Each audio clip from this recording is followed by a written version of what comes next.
Hello, my name is LaDonna. Hope, welcome, welcome, welcome. Thank you so much for tuning in. Today, we're going to be reviewing Tamar Get Your Life, okay?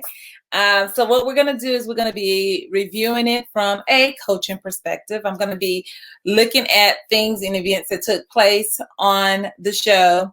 And then what we're going to do is learn from Tamar, right? So some things in life you can learn through that personal experience. And then there's other times when we can look at somebody else's situation and we can take from that, add to our life. So then that'll save us some trouble from going through it.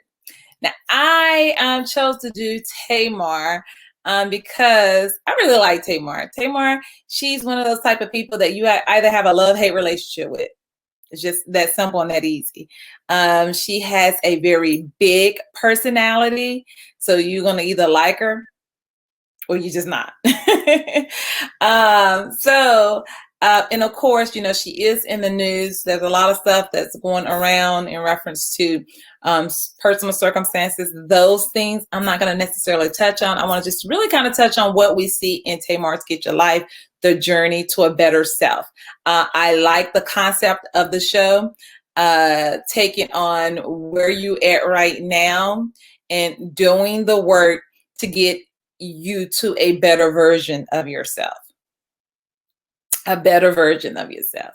So we're going to walk through that process, and then we're going to learn from Tamar's situation. So buckle up for the ride. We're going to be here for the whole 6 weeks and just kind of dig in and dive in. So let's start with episode 1. Episode 1 is the journey starts. So the journey starts, it starts with Tamar sitting down with executive producer Mona Scott Young, and they're talking about what's about to take place. So Mona Scott Young tells Tamar, she says, hey, you know, I've heard that, you know, you have some naysayers out there. I heard that when things get tough, when things get hard, that you're going to pull away. You know, are you really down for this? Because this is going to be very intense. You got a lot of things going on, and we are going to be, you know, following you around. When times get tough, times get hard, we're going to need you to push through and press through. And Tamar was like, girl, yeah, I got this. I don't have a choice, Mona. I am at a point where I have lost everything. And my life at this point depends on this pivotal moment right here. I need this. I need this for me. I need this for my son, because right now I don't have anybody. And I need to learn how to depend on myself, because I've never depended on me, and I need this. So they kind of agreed on that, and they end with the embrace. Just my personal observation, it looked like, at least from what I saw on the TV screen, it looked like a very authentic moment between the two ladies. So we'll move on from there. And then the next thing that we see on there, of course, is the crew coming in. I think they had the Taco Tuesday, an introductory dinner for the production crew, so that, you know, they can prep for this journey that they're about to embark upon, along with Tamar. Tamar meets her life. She has a dream coach. She has a dream coach that she's going to be working with through this documentary. The purpose of this dream coach is to tap into her subconscious mind and determine from her dreams, you know, those places within her that she's kind of buried and has not dealt with. The dream coach is supposed to help her to touch on those subconscious things that she's buried down, so she can do the work and heal from that, so then it can help her to get to a better version of herself. So Tamar is excited about, you know, this journey. One of the things that the dream coach tells her is during this course of the journey, she is not to be drinking. She is not to smoke. She is not to do any substance. She is to abstain from sex. And Before she go to bed at night, she will want to block everything off. No television, no social media, no cell phones. And for her to just be in a nice quiet space in her mind, clear her mind, focus on what it is that she wants answers to in her dream. And then when she wake up, for her to write the dreams down, so then they can get together and they can explore the dreams together. Tamar takes the dream coach along with her to the record studio because she's going to be working on some music and coming back out. She has been away from music for an extended period of time. She's only worked with Vincent in the past, so this is going to her first time doing that. So she has some insecurities about that. She met with this producer, Jay White, and she was excited about working with him. She shares with him, that she has reservations about singing in front of people. She has the insecurities there. She's not sure what people want to hear from her or if people want to hear from her. He assures her that people do want to hear from her. And then she asks him, what do they want to hear from me?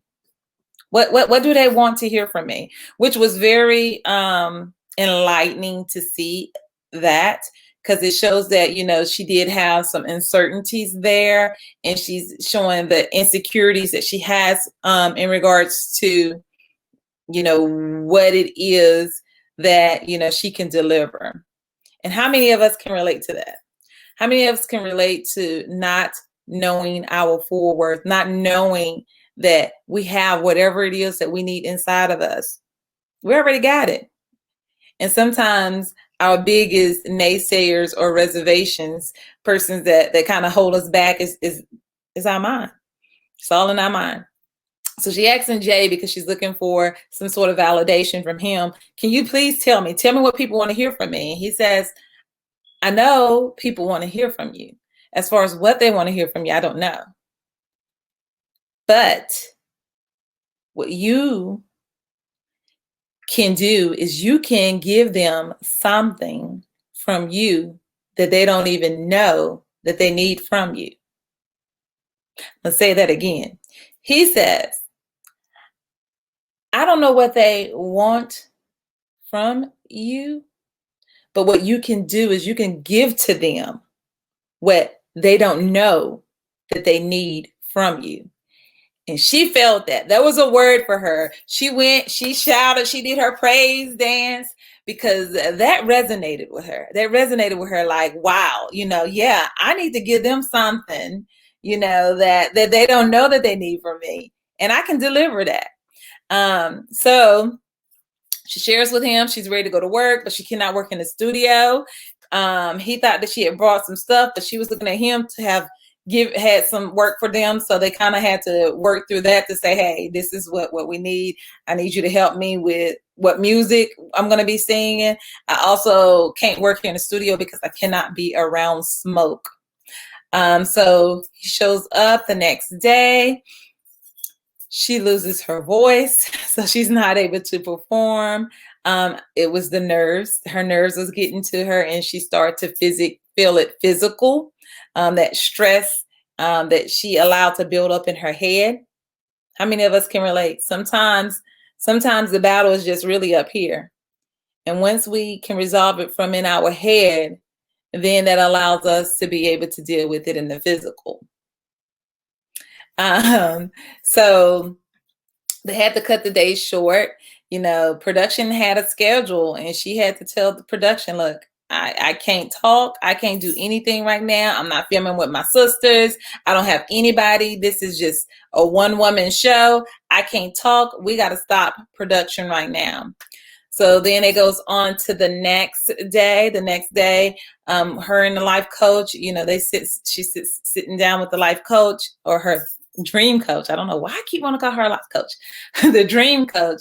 And the dream coach was sharing with her that I know this is a very vulnerable space for her, because, she doesn't have anyone. She's alone right now.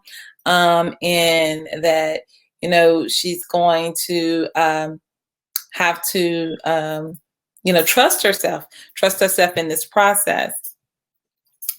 Um, Tamar sits down with David, and she shares with David that about her working with the dream coach, he kind of had some reservations because he was like, "Wait a minute, I haven't met this lady yet, right?"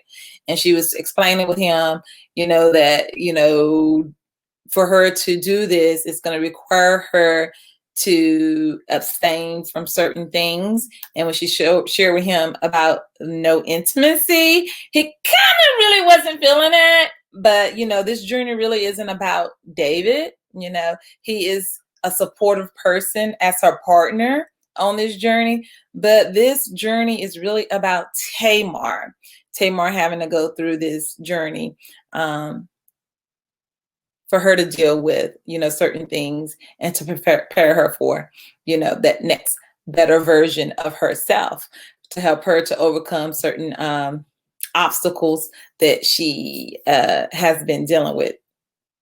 She shares with him she has to abstain from intimacy. David was not happy with that. However, that was one of the things that, she said was very important to her. She said on a scale of 1 to 10, it's a 10 or 100. I think she said 100. And he said, well, intimacy was 1,000 for him. But we got to remember, this journey isn't about David. This is about Tamar. Tamar has a dream, and she calls the dream coach in, and she shares with the dream coach that she had this dream. And in the dream, Tyler Perry was in the dream. And she shared with her that they embraced. And after they embraced, she realized that he was like her boyfriend or something, because it was that such intimate connection there. And she shared with her that she's seen a lady standing there, and she got upset because she automatically assumed that that lady and Tyler had something going on. And she said she immediately started getting upset with him, and didn't give him a chance to really kind of explain. Next thing you know, they're in a vehicle going at a high speed. She says, I'm in the car, and I reverted back to the old Tamar. That and I know you didn't just do that, and I know you, the attitude, right? Reverting back to the old. That is something that, was comfortable, a comfortable space for her. So, when you're trying to grow or experiencing something new, sometimes that new thing gets really uncomfortable, and you end up reverting back to that old. So that's what it was showing. She was reverting back to that old in her dream. And then she jumps out the car because the car was about to crash, and she jumped out before it crashed. And the dream coach, she was writing everything down as Tamar was telling her, and she's like, ooh, these are some nuggets. Okay, all right, this is good. So then she had Tamar to go into like a semi-meditated type state, and go back and ask, that power figure in her dream, which came to her as Tyler Perry, what was he doing in the dream? What was he there for?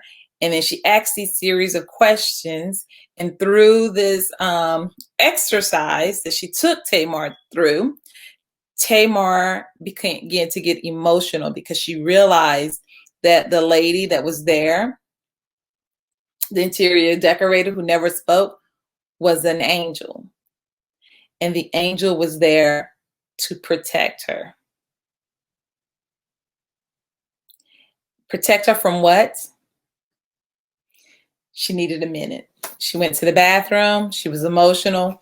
The dream coach goes to production, which, again, I'm going to refrain from my personal opinion about the dream work because I'm not 100% sure. I got to do a little bit more research.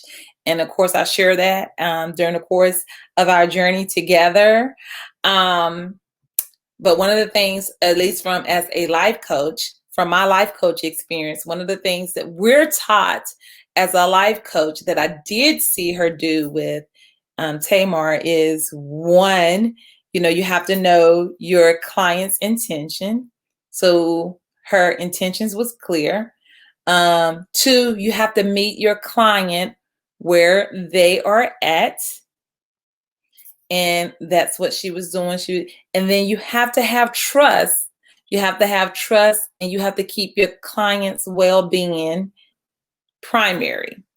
And she saw that Tamar needed some time. So she went to production. She told production she's having a moment right now. I think that we need to give her some time to process what she's dealing with, and just, cut the cameras. Production is like, she's having a moment. No, this is a documentary. We need to capture that. We have to capture this moment. So they decided that, they're going to go upstairs and they're going to capture this moment, regardless of whether she needed that private moment or not. They're going to capture it.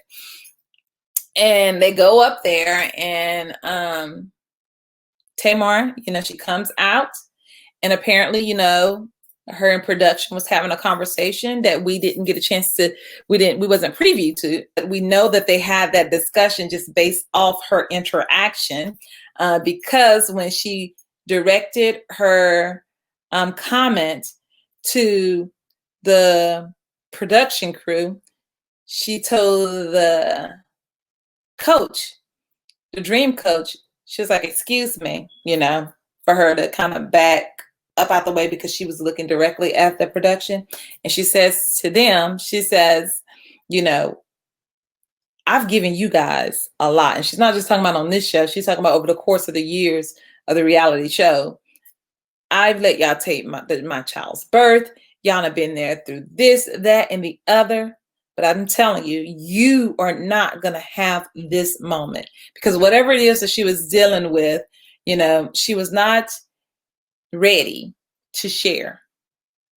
She wasn't ready to share, at least not on camera, or she didn't really feel that trust at that point in time to share what it was that she was feeling. And she was like, she wasn't going to give it to them. She was not going to give them this moment. It was something that was sacred to her. It was something very private, and it was something that she needed time to process. Again, this is a documentary, and they are documenting every part of her journey, and it's going to be intense. So there's going to be intense moments, but at the same time, you have to be mindful and respectful of what that person is dealing with. Give them time to process it, and then work through it. So my personal opinion is, from a production standpoint, as important as it is for them to capture that moment, they should know that, okay, this is where she's at and she's needing a moment, and then allow her that time to process. And then maybe that next day kind of pick up from, what was going on, and maybe ask her some fact-finding questions. Maybe she'll be a little bit more comfortable at that time sharing.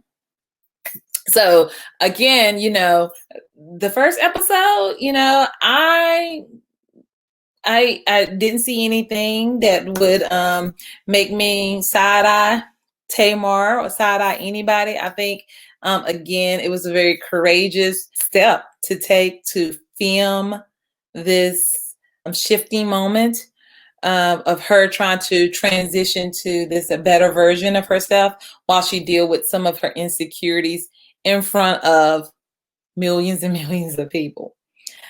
This first episode gave us an opportunity to see the beginning of this journey for Tamar. We will walk, through this journey with her, and then we will be pulling out some takeaways that we can actually implement into our lives. One of the things that I think is a great takeaway is, writing down your dreams. Writing down your dreams, because that, there's things that can come to you in dreams, ideals, things of that nature. The other thing is just really being clear on your intentions for what it is that you want, for yourself. And then 2, knowing that, the answers are within. The answers are within you. Everything that you need is already in you. Now, sometimes you may need someone to partner with you to help you to understand or to bring out things that your hidden self or your unconscious mind is not aware of. But have comfort in knowing that you are enough. You have everything in you that you need. I'm going to end this video with my very favorite scripture, which is, "For I know the plans I have for you, declares the Lord." Yes, he has a plan for each and every one of us. And it's not one to harm us. No, no, no, no, no. It is a plan to prosper us. It is one for a hope in a future. I will see you all back next week as we review the second episode. Let's keep the conversation going. All right. I look forward to reading your comments. If you like this video, please don't forget to like it down below and subscribe. All right. See you in the next video. Bye now.